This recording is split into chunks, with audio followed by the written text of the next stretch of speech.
Hey there, tech enthusiasts! Welcome back to our channel. Today, we're diving into the realm of Windows 11 to uncover the secrets of screen resolution and refresh rate customization. Knowing how to change your screen resolution and refresh rate on Windows 11 is a game changer. Throughout this video, we'll guide you step by step, ensuring you become a pro at tailoring your display settings to perfection. Before we begin, we would appreciate it if you hit that like button. In Windows 11, you can change the screen resolution and refresh rate from the display settings. Right-click on an empty space on your desktop and open Display Settings. Make sure to select the correct monitor if you have a multi-monitor setup. Under Scale and Layout heading, use the drop-down menu below the display resolution to select the screen resolution you want. Click Keep Changes if the resolution suits your requirements.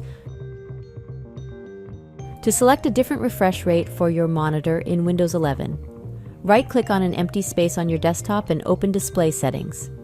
Make sure to select the correct monitor if you have a multi-monitor setup. Click on Advanced Display. Use the drop-down menu to choose the desired refresh rate, and then select Keep Changes.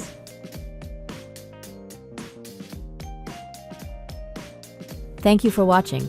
Don't forget to subscribe to our channel for more tech tutorials and stay up to date with the latest content. We appreciate your support.